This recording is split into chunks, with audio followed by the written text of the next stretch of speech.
Kansas is famous for a lot of things, one of which is tornadoes. And I can remember very clearly the first day the 6 young men from Torah MiTzion arrived, we had a tornado drill.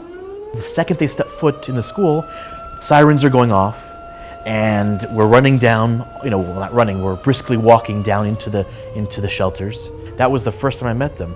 It was in the stairwell like this, talking and being introduced, and I remember thinking to myself, wow, well, these guys, they came from a place where they're used to this. They weren't expecting this, and they're kind of they're having a whole different chavaya. So if they're able to come here and still be positive and kind of laugh and be happy-go-lucky, well, I have a lot to learn from them and a lot to learn from this organization. I grew up in a very traditional Jewish home where Jewish identity is a central part of who we were. My family in particular, my parents, both obviously were born in America. On my mother's side, my grandparents were born in Kansas City even, all Jewish. The Torah MiTzion, I guess you could say emissaries, our first impression, not just mine, but all of my friends as well, was, hey, these guys are young. And look at what they've done in their life. Look what they've done. They've been in yeshiva, they grew up in Israel, but they've been in the army. That's a big deal. That's a big deal. A lot of respect. They came and they could talk to anyone. Any Yid, any Jew that came from any Beit Knesset or they were there to serve the community, first and foremost. They were willing to talk, to learn, to discuss, to help. You could always come to them. And they were everywhere. They never kept themselves, in one spot for their comfortability level. It was a type of mesirat nefesh. They were giving of themselves for everybody. They came like this. They rolled their sleeves. Listen, that's the Dati Leumi way. I didn't know this. They weren't there to go and shopping in Kenya, go to the mall. They weren't there for vacation. They were there with a mission. This is why these people are the backbone of Israel. In my last year of high school, the Torah MiTzion guys helped me. They said, what are you looking for? They knew me by then. We'd known each other. We were together for almost 2 years. Weitzman knew. Everybody knew who I was, and they knew what I was looking for, and it was a perfect shidduch. It was a perfect match. And that was the beginning. Yeah, hi, Eric from Panaya. How are you, Jim? Yes, great. And when did you say the project is due to start? Everything I've described that was special about the kollel, the Torah MiTzion kollel of these 6 young guys, Rabbi Weitzman, he brought it all together. He was an orchestrator, kind of like a symphony.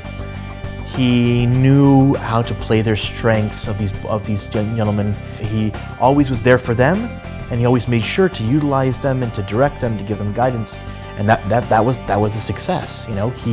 He was magical in that sense. Yeah, right. Yeah, right. Like those TV shows, punks, right? What are you doing? Fabulous. We were in Kansas City for 2 years. The greatest satisfaction was the graduation. Eric gave his graduation speech in Hebrew and spoke about the importance of coming to live in Israel. And right there. Not an easy message for... Not a usual message for graduation in Kansas City. Right. He was so in tune to what was needed in the community, to what was expected of the kollel, why it was brought there, and he answered the call perfectly.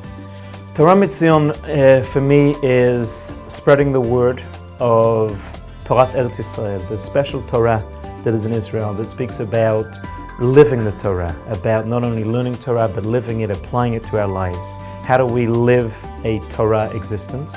And how does Torah influence who we are? That Torah Eretz Yisrael, to bring that to people in Kansas City, to people in Europe, to people in Australia, to bring that message is something that they've never heard before. And I think Eric will agree that this was a new, fresh message.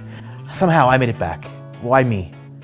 After all we've been through as a people, after everything, you couldn't even write a movie that good, or a novel this good, Somehow I was fortunate to come back. After I made it, I survived. I survived and got back here, and I have an amazing zchut to have my children be born here.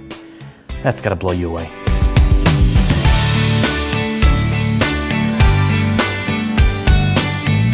The success was measured by how many people were more motivated, how many people were inspired, were influenced to do more for their community. For Eric, the choice was to come to Israel.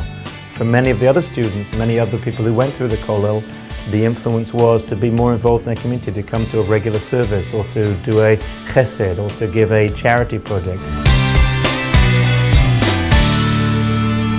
These are the first children in my family line to have been born in Israel from probably close to 3,000 years. All these things that influenced Jews in the Galut over all these years, they won't even know it. They'll have none of that baggage.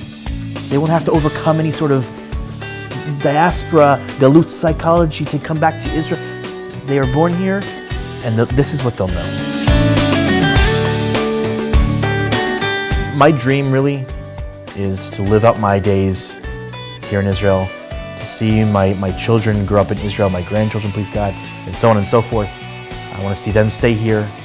I want to see them have the same fire and the same understanding of how special, how fortunate we are to be here.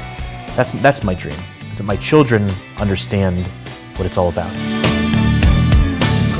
My success story of living in Israel for 15 years and never looking back, that I can say Torah MiTzion played an extremely integral part.